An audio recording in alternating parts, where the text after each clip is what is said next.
was one reason why I wanted to have Stephanie speak today.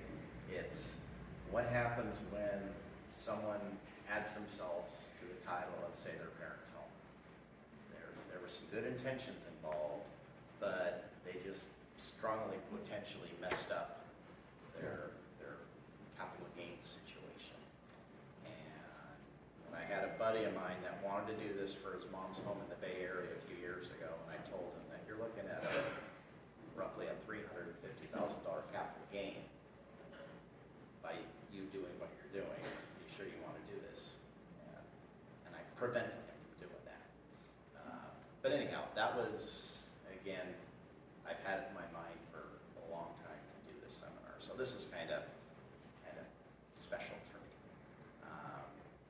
So if we're ready to get started, without further ado, we have Stephanie Coggins Legal, and she's going to be going over the different options for investing in real estate in California. Awesome. Thank you, Jeff. Yeah. Stephanie Coggins. I have a solo estate planning practice here in Roseville, California. I do estate planning, trust administration, probate needs for clients in and throughout Northern California. And like Jeff said today, here to talk about vesting options for California real estate, common issues that can occur with that, and common scenarios I see as an estate planner and things I'm thinking about when counseling clients who come in with that question. I just want to add someone on title, okay? Not as simple as the question sounds. So let's jump right in and start with vesting options. So first of all, we have joint tenancy. What is joint tenancy? It is the holding of property jointly by two or more persons, the share of each passing to the others on death. So what does this really mean with joint tenancy? We have equal ownership in the property.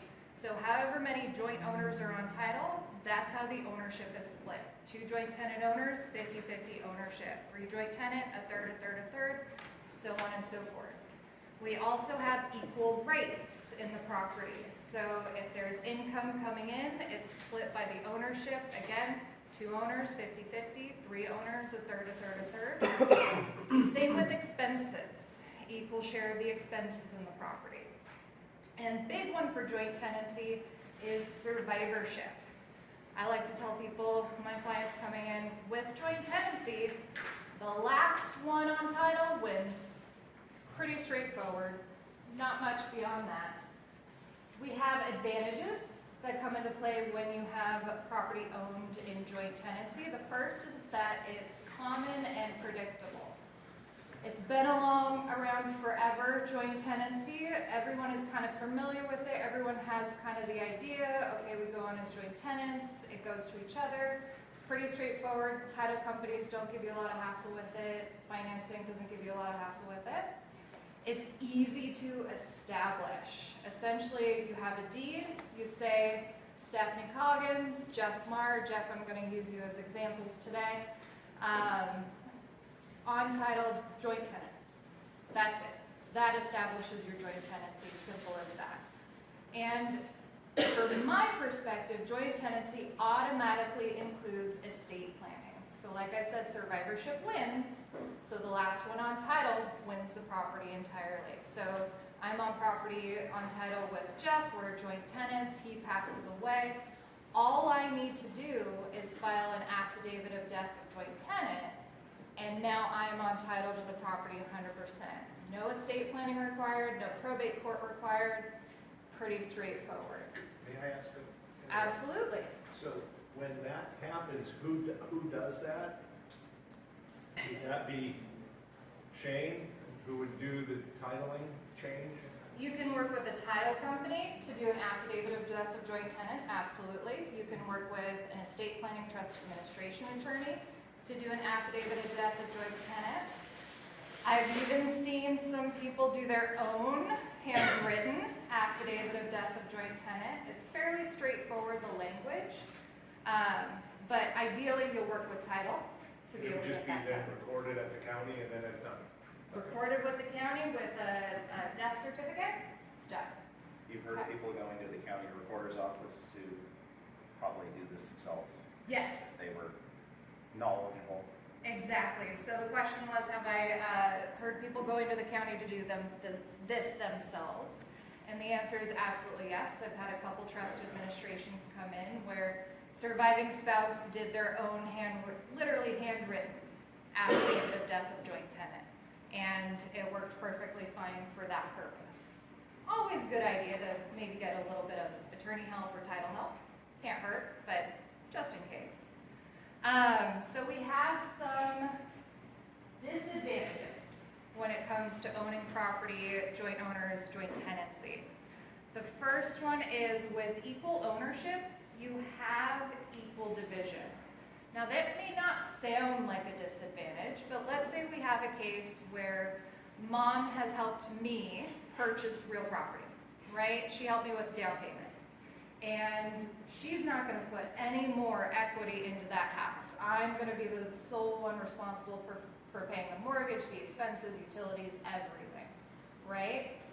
If mom goes on title with me as joint tenants, again, like I said before, equal ownership, okay? 50-50. You can't designate that mom's only on for the 10% down payment that she put in, I'm on for 90%. It absolutely is equal division, okay? We also have tax consequences. So I'm gonna try really hard not to get in the weeds on taxes here for you today. Goodness knows I could do a whole second presentation on taxes alone. So high level picture. Let's say we have two owners on as joint tenant, husband and wife. Husband passes away. When you have property that you own, you pass away in California, you get what's called a step up in basis, income tax basis, right? So husband passes away, his income tax basis in the property is no longer date of purchase value, it's date of death value. So if wife needs to sell the property, husband's half has gotten a new tax basis, no gains if she sells the next day. Wife, because she owns her half as joint tenant, it's clearly defined what is her half, she's still alive. She does not get a new income tax basis in that property. So she still has capital gains on 50% of the property, difference between date of purchase, date of sale, while husband's is wiped out, okay? There are other ways we can title real estate, especially between spouses, that minimizes capital gains tax issues, okay? So joint tenancy, pretty cut and dry, 50-50 owner, you only get 50% step up for who passes away. You also have property tax concerns that come into mind for me. For me, my biggest concern dealing with anything real property in California is what could potentially trigger property tax reassessment, right? In California, we have the benefit of being able to maintain our property tax basis from date of purchase, minor increments. It's not reassessed every year, okay? So changes of ownership create property tax reassessment events, unless you fall under a certain exclusion. So when you have joint tenant owners and someone passes away, unless that owner interest going to the next person falls under an exclusion, you could have a reassessment for property tax purposes, okay? So again, high level overview, happy to answer questions on that. Have a different discussion entirely if you feel like learning about taxes. Last disadvantage for joint tenancy with automatic estate planning, as fantastically easy as we think that is, it can also come with a lot of litigation potential. So let's say mom wants to add me title to real property with her to make it easy later on. She doesn't want to do an estate plan. I have a sister. Is my sister going to be happy when I inherit that property as the sole surviving joint tenant and she gets nothing because mom wanted to make it easier?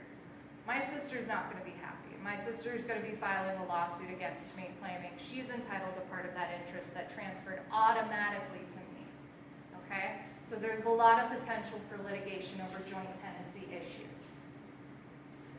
Next up, we have tenants in common ownership. So tenancy in common, is the holding of property by 2 or more people, each owning an undivided interest with no right of survivorship. Okay, so what this means, we have specified interests for tenants in common. If you put Stephanie Coggins, Jeff Marr, tenants in common, it's presumed 50-50. It does not have to be. Again, in that scenario, that example I gave earlier, mom helped me with the down payment. I can put mom on title 10%, just to mark what her equity ownership is, and I go on title for that 90%. Then we have the division by the percentage if we want that. We have undivided ownership. So essentially what this really means is you have 2 ownership components for assets. You have title, who owns title to it, who manages it, and beneficial interest, okay? Beneficial interest can be someone else. Oftentimes it's the same person, except for certain circumstances. I'll talk about that a little bit later. In tenants in common, it's undivided. The owner is also the beneficial interest of the property. We have no survivorship with tenancy in common. Okay, so the biggest one here, takeaway, is if you own tenant in common interest, absolutely, from my perspective as an estate planning attorney, need an estate plan. Okay? Advantages for tenants in common. We start with the fact that it's presumed. You actually don't need to do anything to denote tenants in common interest, co-tenancy interest. Okay? Jeff Marr, Stephanie Coggins, that's how title reads. It's presumed to be tenants in common. Can't be more simple than that. We also have, allows for specified ownership. Like I said, that example, my mom can go on for 10, I can go on for 90. You can have as many owners with as different ownership interests as you want. Go down into the 0.25% ownership interest. Absolutely. How is that ownership, so 90 and 10, where is that written? So that's going to be on the deed. And it's going to say Stephanie Coggins, an unmarried woman, as to an undivided 90% interest, and Kimberly Coggins, a married woman, as to an undivided 10% interest. That's how title would read. Okay? And allows for specified estate planning. So again, it's really nice. You can designate who you want your interest to go to. It does not have to go to the other tenant common owners. It can go to family, friends, whomever you want. Okay? Where would that be denoted? That So- also wouldn't be on the deed, would it? Correct. So for estate planning purposes, that's not going to be written on the deed where it goes after you're gone. You're going to have to create a will, which will get you into probate court, and I like to keep people out of probate court. So ideally, you're going to do a trust, a revocable living trust that notes, upon my death, my 90% interest will go to nieces and nephews, whomever you want to name. Okay? So tenants in common disadvantages. There are a couple. So you again have tax consequences, similar to joint tenancy with capital gains tax. Only the owner who passes away, that interest gets a new income tax basis. The other owners do not. In tenants in common, so I own the property with my mom, she passes away. Only 10% interest in the property gets a new income tax basis. I need to sell it. I'm paying gains on my 90%. Okay? We've got property tax consequences with regard to, again, a change in ownership causes reassessment unless you fall under the certain limited exclusions. Common exclusions that I'm looking out for are transfers between spouses, parent-to-child transfers, which has been significantly limited after Prop 19 passed, refinancing transfers, things like that. There are some exclusions that apply, okay? But just keep in mind, any change in ownership, you're thinking about property tax reassessment. We also have potential for probate. It's a big one. If you're on title as a tenant in common and you do not have a revocable living trust, you may have a will. A will is a ticket into the probate court system. You have no plan. That is directly into the probate court system if one of the co-owners dies. Probate court, it's the court supervised process of the transfer of assets after your death. So as you can imagine, it's going to take a long time to get that done. It's going to cost a lot more money than a trust administration would. And it's going to all be public record. You get no privacy in a probate court proceeding. So again, we want to keep out of probate court. If you have tenants in common interest, you need a living trust. Also, freely transferable interests. You may think that's wonderful. That's actually what I want. I want to be able to transfer to whomever I want, right? This can be a disadvantage when it comes to co-owners of property.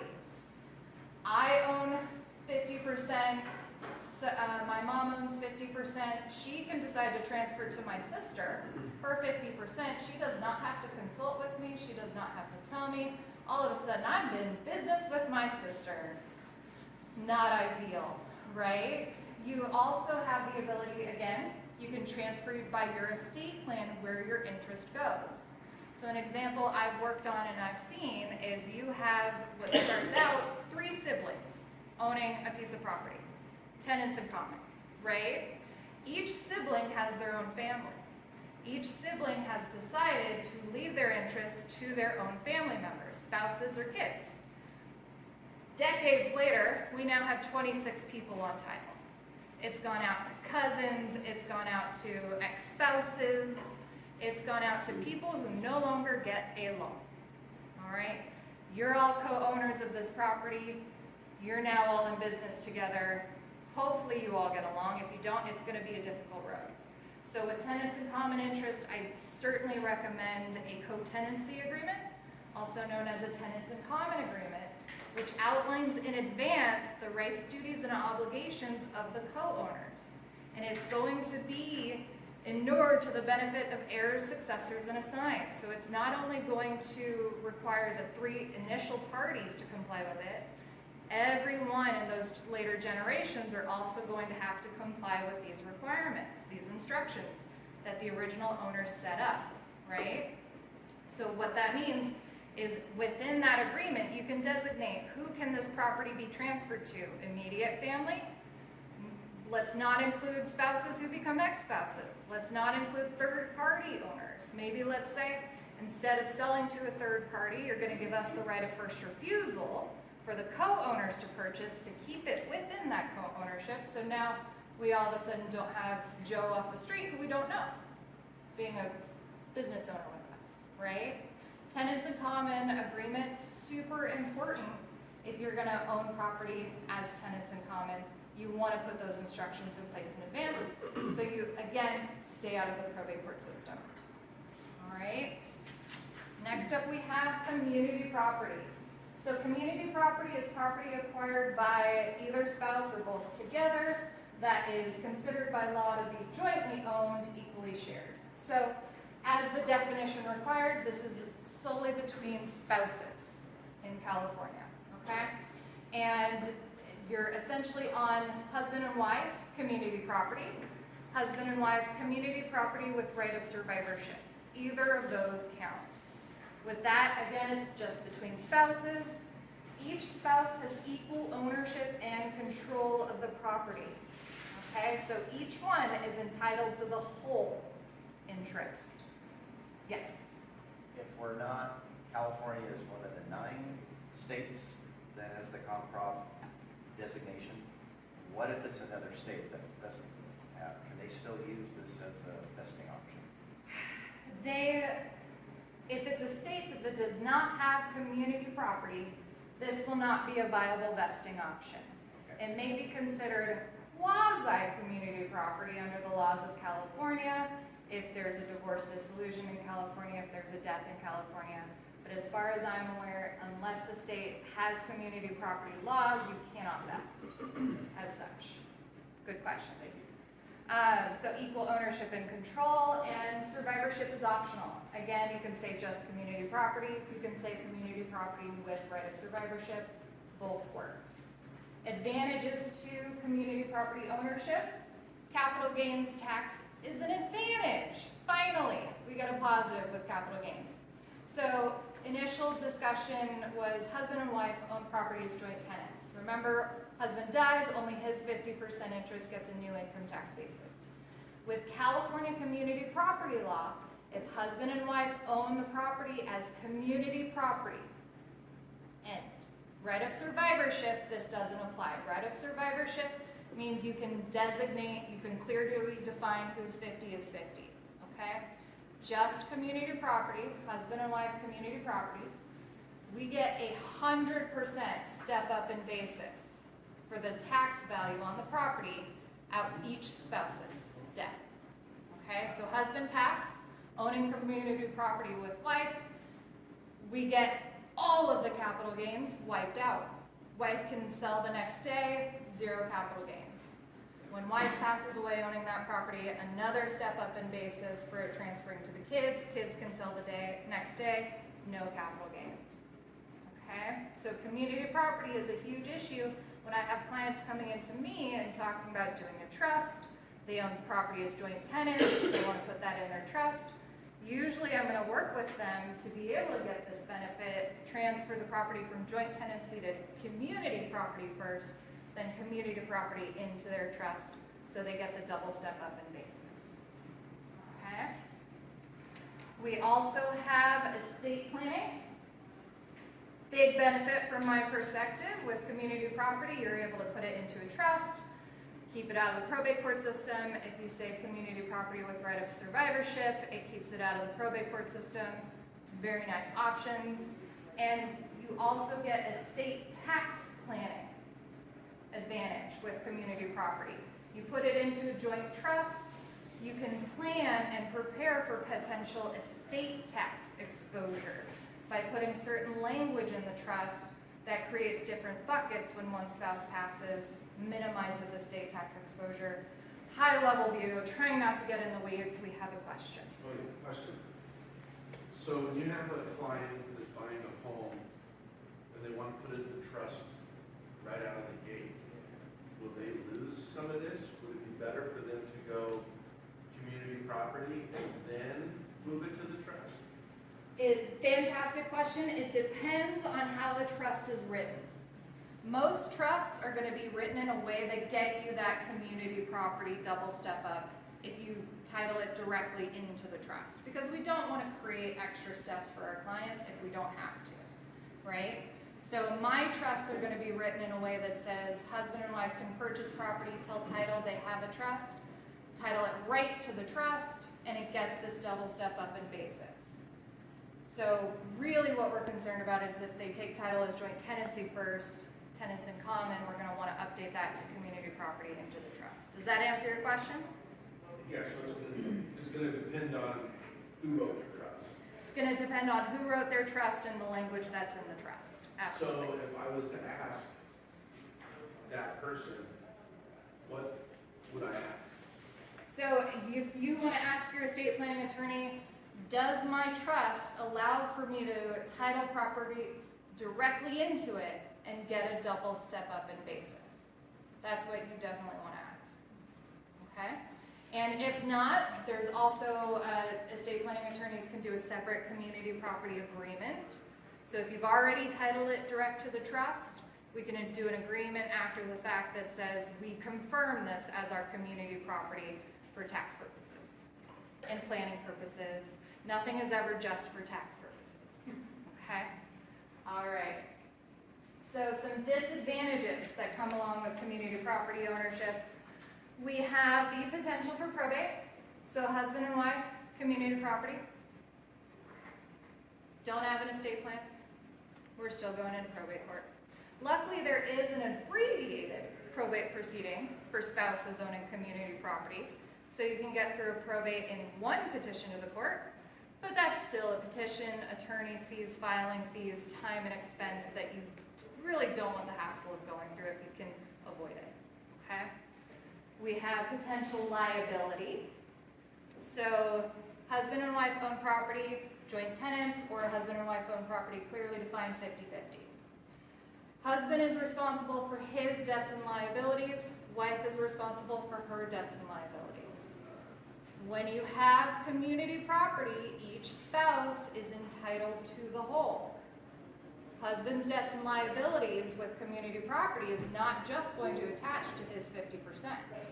He gets in a car accident, hits a bus full of plaintiff's injury attorneys, They're gonna go after everything in his name and all the community property assets. Okay, so each spouse is opening liability by having community property ownership to the whole of the asset. Okay? You also, of course, dissolution, divorce.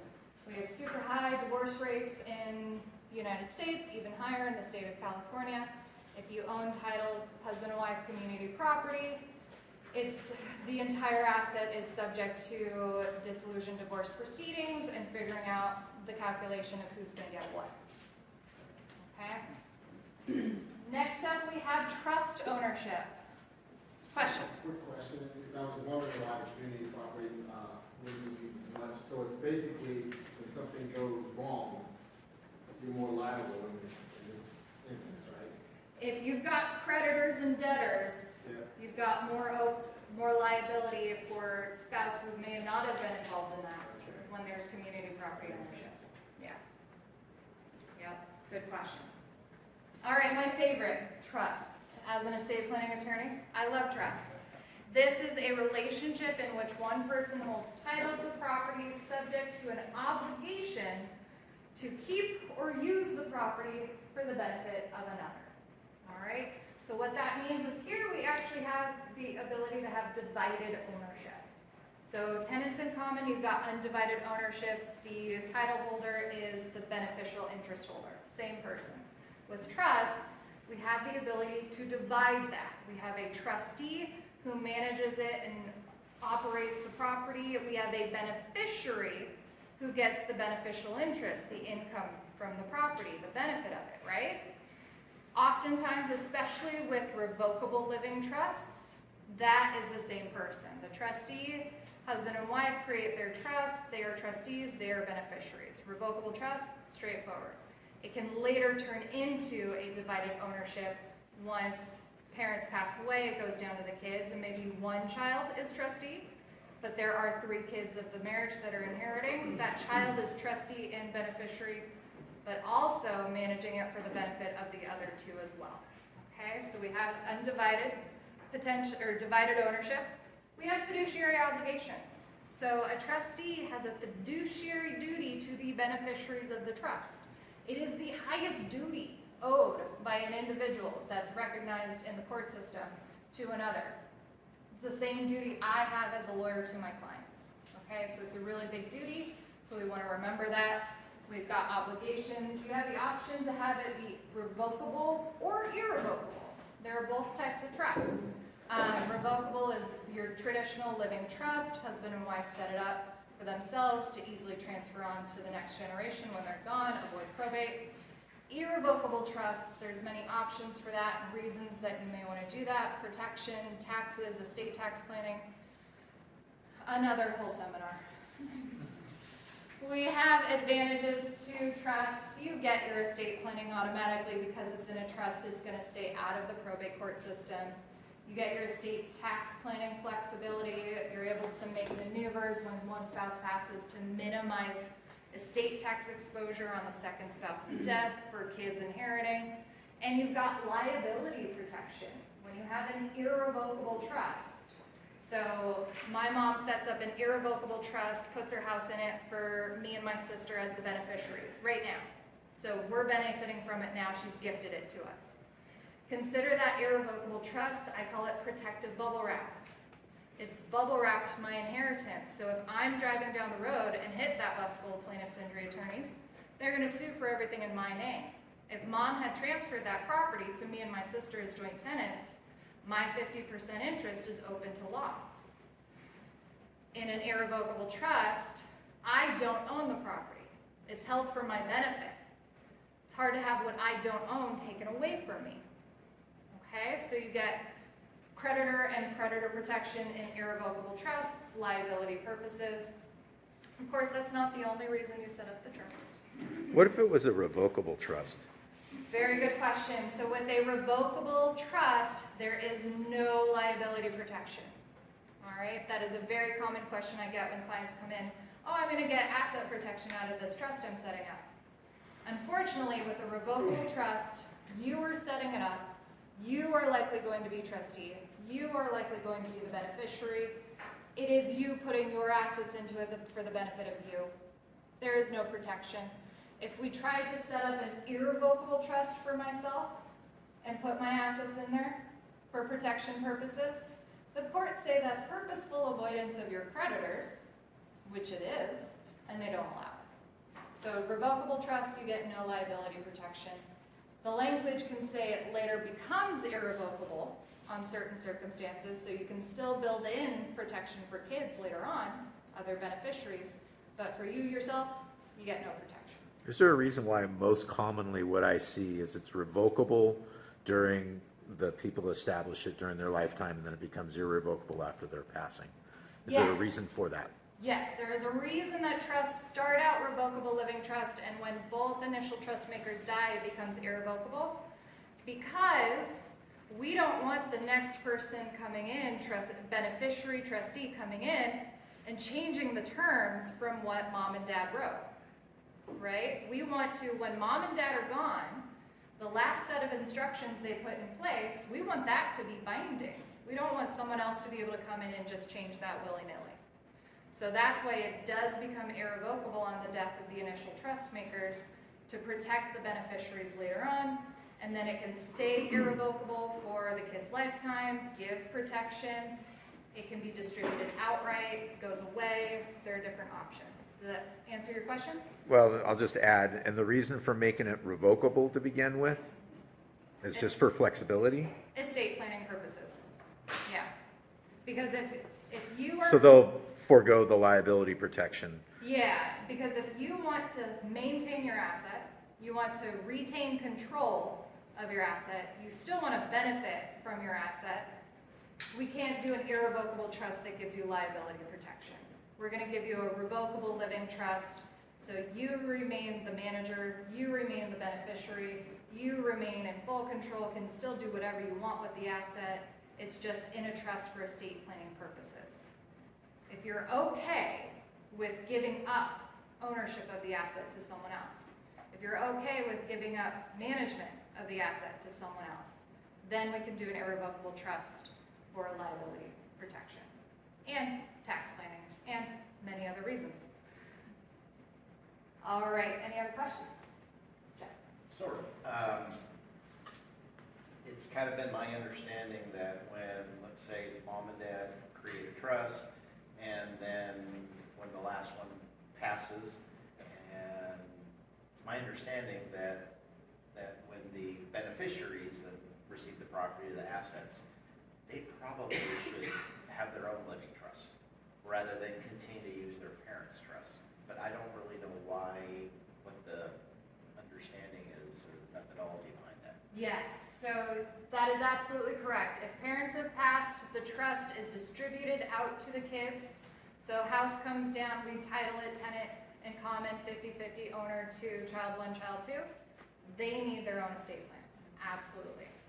But if parents put instructions in the trust that say, you know what, I want to put some irrevocable protection in there for my kids so they're protected from creditors, they're protected from predators, they can put language in there that says, don't give it to my kids outright. I give it to them in trust for their benefit. They can be trustee, they can be beneficiary, but it's going to stay in this irrevocable trust bubble with that bubble wrap protection for the kids. And then still a good idea for them to have their own estate plan for their other assets, but these assets stay in this trust bubble, they stay protected. Okay. All right, so we've got some trust disadvantages, I hate to say. Again, biggest one is fiduciary obligations. When you are a trustee for the benefit of another person, highest duty owed. If you mess up your duties, you could be hit with the requirement of reimbursing the trust, however much was lost. You can also be required to be surcharged, which means pay double damages. You reimburse what was lost and you pay an additional amount, same amount as your penalty. So there are duties of a trustee, duty of loyalty, duty to make assets productive, duty to maintain assets and keep them in good condition. So a whole bunch of duties you need to be aware of if you are ever asked to act as trustee for another. We have financing issues. So not so much with revocable living trusts. I found it's pretty straightforward. Financing wants to, if you want to refi a property in your trust, typically I find that they want to deed it out, do the financing, and then hopefully from my perspective, put it back in the trust. Refinancing can be a bit more trouble with irrevocable trusts. I often find when we need to refi the property, when we need to pull out some of the equity, A lot more trouble.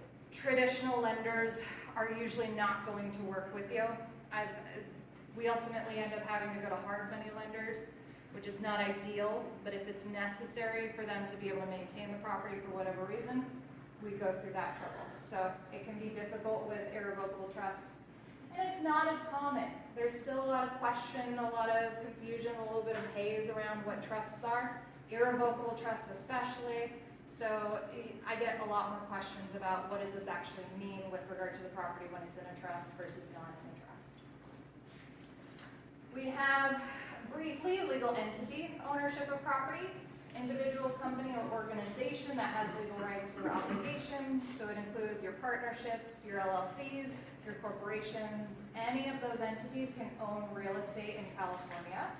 So with legal entities, you have, there we go, advantages. We have consolidation and management.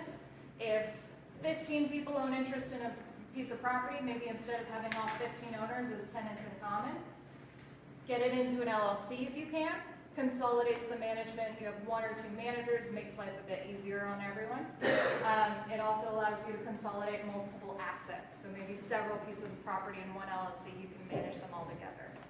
You have succession planning available for entities. So very similar to tenants in common agreement.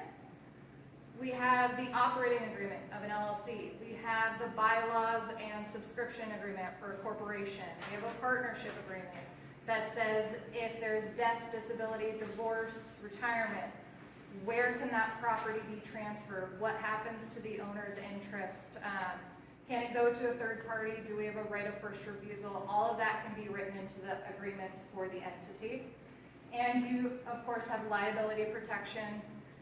An owner of an LLC, co-owner of an LLC member gets in a car accident, hits a bus full of attorneys. They're going to sue for everything that owner has.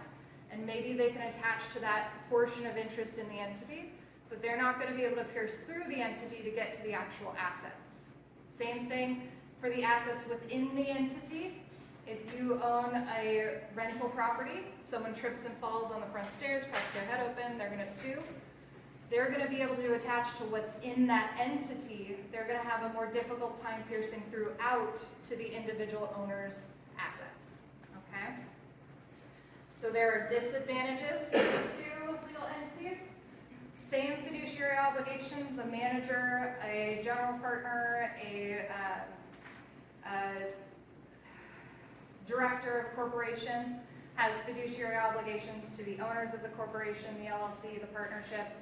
Financing can be a lot more difficult with legal entities, and that can also oftentimes stop you from putting a property into a legal entity. I have clients come ask about LLCs for protection. Do you have a mortgage on the property? Okay, you got to reach out to your lender. Make sure they're not going to call out the due on sale, due on transfer clause of your note, right? So some lenders say, nope, we're not going to let you do that. And you also have tax consequences. Similar for capital gains, step up in basis on death. Property taxes are significantly different issues when we talk about legal entities. Again, I'm going to try really hard to stay high level here. I have a whole hour-and-a-half presentation on legal entity ownership and reassessment issues alone. So when you own property in California and there's a change in ownership, that's a trigger for reassessment, right? Unless there's an exclusion. It's completely different when legal entities own property in California. So let's say I set up an LLC with Jeff, we purchase a rental property directly into the LLC. The rules for change in ownership of the property for reassessment is there ever a change in control of more than 50% interest in that legal entity? So I pass away and my interest transfers to my nieces and nephews. they're on 25-25, Jeff is still on for 50. Has there been a change in control of more than 50%? No, no change in ownership. Even though I've passed away, no reassessment of that property, okay, of my interest in that property.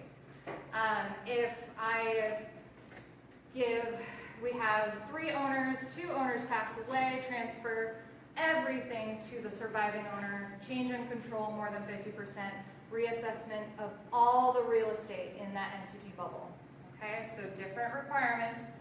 And then there's also a different rule. Instead of us purchasing property directly into the LLC, let's say we own Tenants in Common and we want to transfer it into an LLC then. That's fantastic. We have an exclusion from reassessment. It's called a proportional interest transfer. We both own 50% before the LLC. We transfer it into an LLC where we both still own 50% respective in that LLC. Same before, same after, change in form of how you hold title, we get an exclusion from reassessment. But because of that, now the assessor said, well, shucks, I've lost out on a reassessment. So I'm going to add an extra potential reassessing trigger. So it's not just change in control that can trigger reassessment, but change in ownership of more than 50% of the original co-owner's interest. So let's say over time, I transfer 2% interest to each of my niece and nephew over a period of years. And then I pass away, the rest goes to them.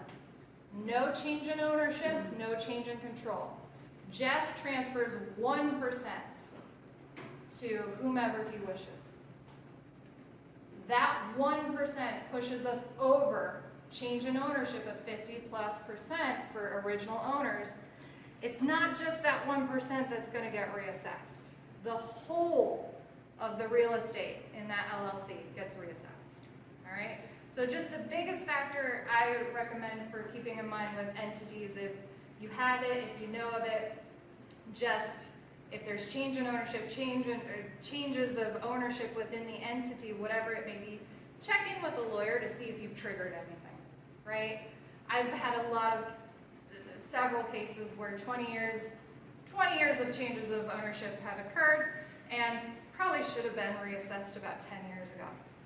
So now we have to let the Board of Equalization know they're going to be paying penalties and interest on top of that, okay?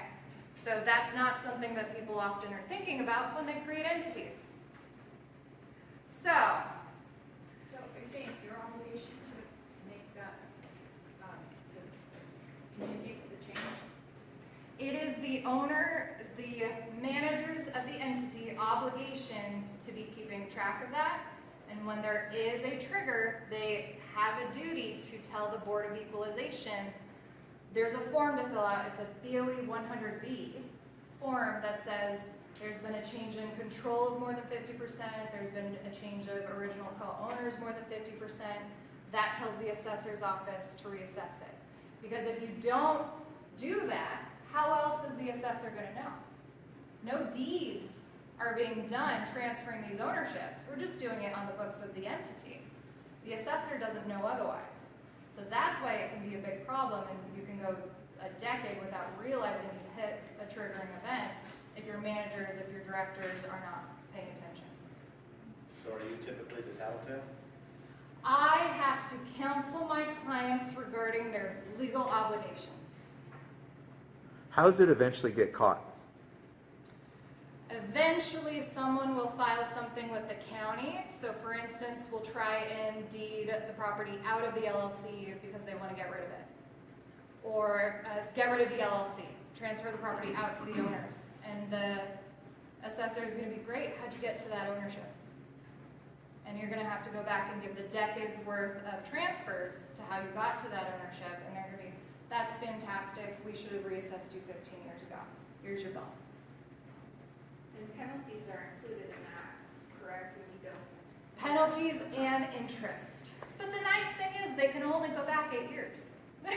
See, I didn't know that part, okay. I've had a couple where they should have been reassessed 20 years ago and you get hit with the new reassessment bill and they can only go back 8 years with the penalties reassessment, the penalties and interest bills. okay? Don't most people, when they're creating their LLC, aren't they of the belief that they're not only reducing their liabilities, but also their taxation? Correct. Yeah. That's Yes, it's an idea that we have in mind, okay, with an LLC, I get protection, I reduce taxes. From my perspective, there's a list of 50 other reasons you create that LLC. But yes, that is the belief. Hopefully, if you've worked with a lawyer, the lawyer lets you know, here are things you need to be aware of. Keep in mind, check in with me. But we've got LegalZoom. So a lot of people are creating their own LLCs, putting their own property into the LLCs, and may never know about this. Okay? Big disadvantage. Let's common titling issues. So real life examples. Adding a party. My mother would like to add me to title to her house so I can help with her mortgage payments, and then I can just get it at her death. She doesn't need to do estate planning. I literally, no joke, while I was writing this presentation, got this phone call. Had to go through. That sounds super simple, right? Should be very straightforward. I went through a whole list, 30 minutes of conversation with her saying, "You're really sure you want to do this?" So here are some of the issues that you have. The form of co-ownership matters. So again, we just talked through all the different ways you can own as co-owners. How is mom going to add you to title? If you put it on as joint tenants, then yes, mom technically does not have to do her own estate planning. If she just adds you as a tenant in common, you want to define interests, mom still needs to do estate planning. So how are you going to get added to title? We have tax consequences, always the tax consequences. If you're added as a tenant in common owner, that is a change in ownership. Is there an exclusion that keeps you out of reassessment? If not, is mom ready to pay, are you ready to pay on behalf of mom a higher property tax bill, right?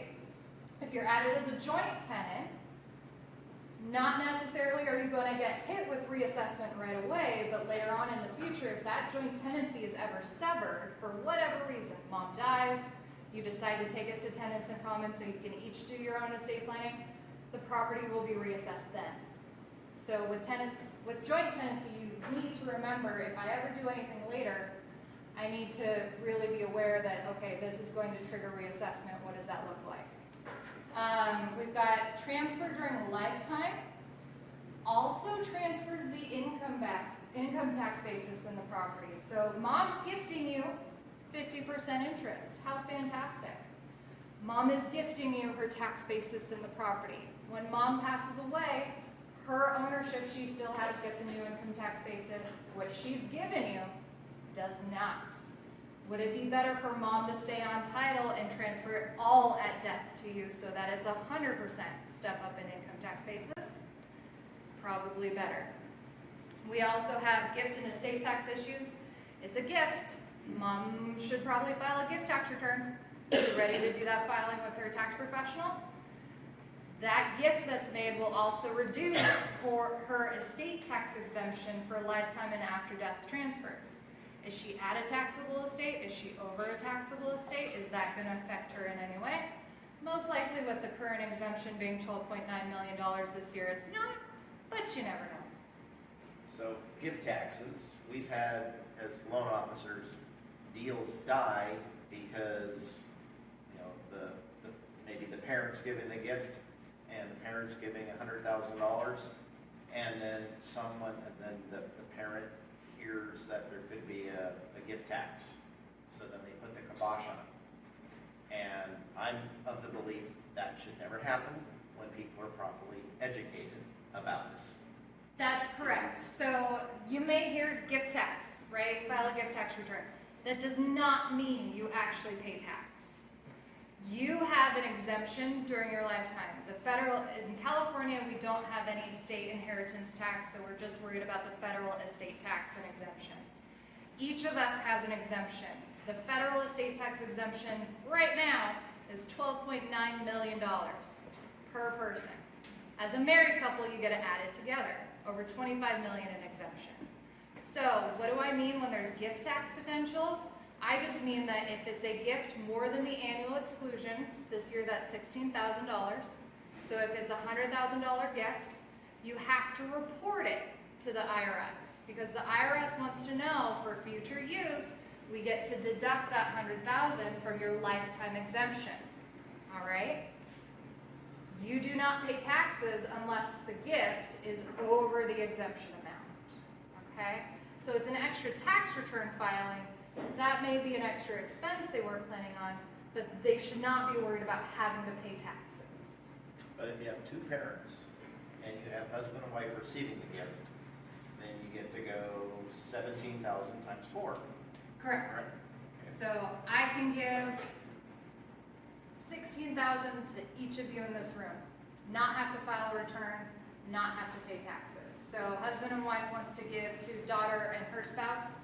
Husband can give 16,000 to each daughter and her spouse. Wife can give 16,000 to each daughter and her spouse. Maximize the use of that exemption, the annual exclusion. Okay. We have potential liability. So mom has now added daughter on as a co-owner. What happens if daughter gets divorced? The in-law gets nasty, really wants to try and attach to that property. Daughter has been helping pay the mortgage. So daughter's putting equity into that property. That payment is coming from her earnings during the marriage. Her earnings during the marriage are community property. All of a sudden, spouse can try and claim through to attach to daughter's interest in that house. Daughter gets in a car accident, hits that bus full of attorneys. Is mom ready to potentially not lose her equity because she still has interest in it, but potentially be forced to sell the house to pay daughter's creditors? Not ideal. We also have potential litigation. So in the phone call I got, daughter and husband were going to go on title with mom to help her pay, but she has 2 other siblings. So if they go on as joint tenants, all of it transfers to daughter. Yes, she's helping mom, she's paying and she's paying the mortgage. But those siblings are probably going to make an argument that we're entitled to something. You're not allowed to get all of it as the joint tenant owner. So they're going to file a lawsuit. No one wins in a lawsuit but the lawyers. I hate to say it. That's why I don't like court work. So, family disputes, and we also have the right to partition. The right to partition is huge for real property owners in California. Anyone who owns interest in real property in California has the automatic right to partition. So as a co-owner, Jeff and I own real property together. I want out. I want to sell it to someone else. I want to make Jeff buy it back. He can't agree to my terms. No one else right now will agree to the deal because he's being difficult. Sorry, Jeff, you're never difficult. So what do I want to do? I'm going to take you into court and force a sale. That's a partition action. A court-forced sale of the property. That sells not just my interest, 100% property. It's going away. Okay? Every co-owner, even if you're on for 1% interest in the property, you have the right to partition. The only one who wins in a right to partition, not the lawyers, the partition referee that the court appoints to sell and be the mediator between all the lawyers. So what you're going to get out of it at the end of the day is nominal compared to if you had just privately agreed to sell to a third party. Okay? So right to partition, you can waive. You're given it automatically, but you can also waive your right to partition. So again, that's a big reason why tenants in common agreement, an operating agreement, having it in an entity helps so that we can understand we're going in on this together, but my niece and nephew are going to inherit.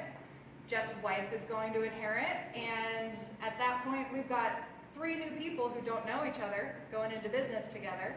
I'm going to say now I'm waiving the right to partition, and that's going to apply to anyone who gets this property in the future so that they all have to work it out. We can't force it to go to court. All right? So partition is really ugly in California. Next, sorry, I'll try and speed this up. Removing a party. Just want to like to take my mom off title to her house. She was just on there to help us refinance, right? Pretty common. I get this a lot. So what are the potential issues with this? We have tax consequences, potential for reassessment of taxes, of property taxes. There is an exemption for refinancing purposes. I just added a party for financing purposes. However, the code requires that the person you added for financing be removed within a year. How often does that actually happen?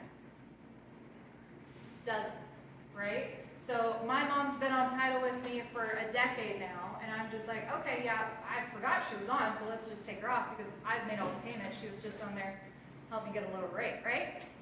So I'm gonna try and say this is not a change in ownership. She was just on there for financing purposes. The assessor is gonna come back at me and say, well, prove why didn't you take her off within a year like the code requires.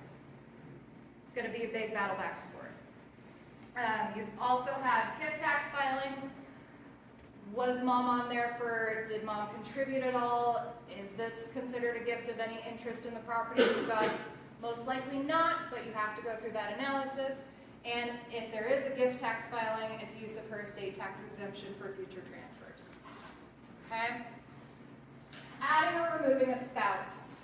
We've been married for a long time, and I would like to add my husband to title because it's about time. It's good estate planning, have it as community property, double step up in basis, fantastic, right? Issues, form of ownership matters. Are you going to do joint tenants, tenants in common, community property with right of survivorship, community property, different reasons to do all of those. So how are you going to transfer title? Trust, right? You have the potential for liability. So like I talked about a little bit earlier, let's say I own a piece of real property now. I'm not married. I bought it myself. It's my separate property. I get married, 10 years down the road, I don't really want to do an estate plan. I'm just going to add my spouse on title with me. Keep it easy. They will inherit. I don't need to do anything else. My separate property may now be converted to community property. What used to just be subject to my liabilities, I'm very careful, I have lots of insurance, I would never have a lawsuit against me, is now open to my spouse's liabilities. Who knows what he's going to be like? Right? Also, if you have converted to community property, family law has this beautiful thing. You can't have your cake and eat it too. That's literally in one of the cases. So if you want to convert from separate property to community property for estate planning purposes, you cannot just do it for estate planning purposes. If you do community property into your trust, you later have a dissolution divorce, it is community property, right? You're gonna have to prove and have a very good reason why it shouldn't be divided, right? Can't have your cake and eat it too. We have transferring not in a sale. I'd like to transfer my vacation house to my 3 kids now, get it done with, they don't have to deal with anything outside of the estate plan. I'm ready for them to have it, right? Easy enough. What matters? What form of ownership do the kids take? Are they going to be on as joint tenants, so the surviving child wins? Are they going to be on as tenants in common? Each child can name their own inheritors. Then we have the generational issues, all of a sudden 26 owners on this vacation property, right? How are they going to get along? You have tax consequences. Again, transferring assets during lifetime, if they have an income tax basis, transfers the income tax basis. So mom, fantastic, gifted the vacation house, now the kids all get to own it, all get to use it, do what they want with it. If they need to sell, they're selling based on mom's purchase price versus fair market value. If mom waited to leave it to them at death in her estate plan, they would be able to sell whenever they need to, with gains calculated on the difference between fair market value and mom's date of death value. So missed out on a huge wipeout of gains. And of course you have multiple levels of potential property tax reassessment. Transferring to the kids right away, is there an exemption? Just real briefly, we used to have a very broad ability to transfer property from parents to kids without reassessment. It was a really big benefit to be able to hold on to real estate in California through generations, build generational wealth. Prop 19 basically gutted that. Prop 19 came in and said, we're only gonna allow you to transfer the residence if it has a certain fair market value versus tax basis value on death, and only if a child moves into the property, makes it his or her primary residence within 1 year of death. And if that child ever moves out in the future, doesn't want to keep it, wants to rent it, we will reassess that. So no, and all other property, investment property, vacation property, commercial property, land, no exclusion. Yes? When you said reassess then, as in after they decide they don't want to live there anymore, what's the base, what the parents bought or what they got it at death? We can make some assumptions, but we don't quite know yet. The BOE took about 2 years to actually give us guidelines as to how Prop 19 is actually going to work with those. We were all asking those questions as state planners. So they just gave us guidelines, and I believe what they do is they go back to reassessment as a parent's death. They're not going to hit you with penalties and interest because the event didn't happen, but they're going to reassess and they're going to calculate it so that it brings it forward fair market value. Application, currently unknown.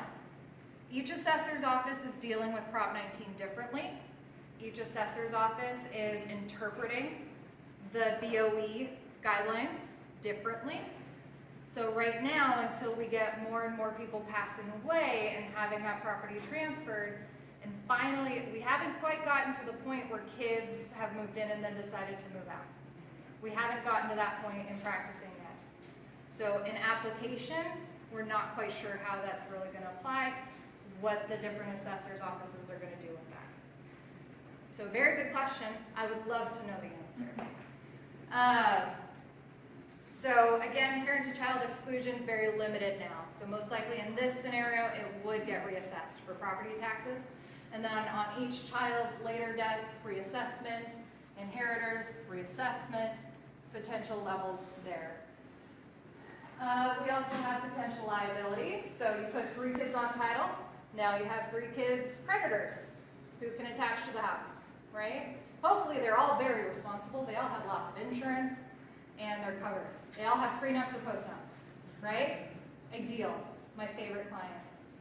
Not practical, okay? And then always the family litigation disputes, all right? So on that, as an example, on that 26 different people on title, all various different relationships, getting along is very different between all of them.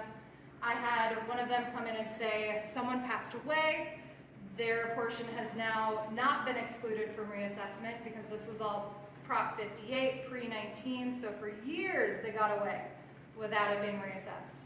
Finally, someone died, it's not an excludable event, it's reassessed. The people who inherit are responsible for that reassessment. I'm not responsible to pay it. That $20,000 increase in the property taxes, they get to pay that. Right? Because they're inherited. Unless you identify in advance with that tenants in common agreement, each owner is responsible for their ownership share. So property as a whole gets reassessed for a portion. It's still one property tax bill. If you own it as joint tenants, it's going to be divided by the number of joint tenant owners. If you own it as tenants in common, I own 40%, but that $20,000 tax bill is only to 1%. I'm still on for 40% of that expense, okay? So big issues with family disputes as property goes down the generational lines, unless you figure it out in advance. What's gonna happen, put instructions in place. Revocable transfer on death deed, another new one. We got this in 2017. I would like to use the new beneficiary designations so that I can designate my sister to get my property. I don't have to do an estate plan. I don't need to talk to the lawyer. I get lawyers, right? So in this case, what could go wrong? The probate code has given us this deed we can fill out and file, should automatically transfer, right? Well, in this case, it's very complex technical requirements you're dealing with. You have to, when recording the transfer on death deed, attach the instructions. The instructions have to be recorded with it. You would think, I never include the instructions, I just read them and fill out the form and then record the form. You have to attach the instructions. The state actually expanded the technical requirements in 2022. So they're even broader, more stringent technical requirements, not only for doing the deed at the time, so me filling out that transfer on death deed, getting it recorded, but also for how it then transfers when I die. So my sister filling out that affidavit of death and getting it transferred to her through that, it's not as simple as a joint tenancy affidavit on death. Most likely you do not want to do this one handwritten yourself, right? I've also, unfortunately, had issues with title and being able to sell it after. So my sister's inherited my property and she needs to sell it. Because this is still new, because this was coming down the pipeline, it started in 2017, we're now just realizing these deeds coming to fruition. I have unfortunately in the Bay Area had a couple title companies say that's fantastic, but I want a quiet title action. So we're going into civil court on a quiet title action, time, attorney's fees, court costs, all of that, to be able to clear title on something that I intended to be just super simple, right? It's really unfortunate. Hopefully that gets cleaned up later, we got more comfortable with it. And then we've got potential litigation. Let's say I had a brother and I had transferred this property on transfer on death deed to my sister. My brother's like, look, she didn't have capacity. My sister unduly influenced her to sign that. She locked her in her room and said, you're not coming out of this room until you sign this. Whether it's true or not, the courtroom doors are wide open in California. Pretty much anyone can go into court and file a nuisance lawsuit, even in probate court, okay? So, potential family disputes, yes? It's my understanding that, I call it TOD, T-O-D-D, that if there is a will or a trust in place, a valid will or trust, that this is invalid, that you have to go by the rules of definite trust. I wish. That is not correct. That is not correct? A transfer on death deed is the controlling document if it's been correctly signed, correctly recorded, and not revoked. By revocation, you have to record a revocation with the county to revoke this deed. Or record a deed transferring the property into a trust. That automatically revokes the transfer on death deed. Okay? So, even if they have a will, a trust that says something completely different, if it's still that transfer on death deed on record title when they pass, that will control unless there's some deficit with that.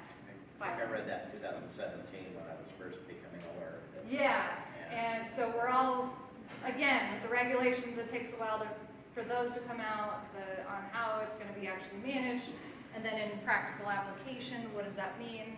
We're now starting to see it come to fruition. All right, so long. Any questions? Hopefully this has been some good information for you today. Know we've answered questions along the way. I'm happy to stay behind and answer any individual questions. Always happy to take phone calls, emails. If you have a scenario you want to talk something through, happy to do that as well. With no other questions today, thank you.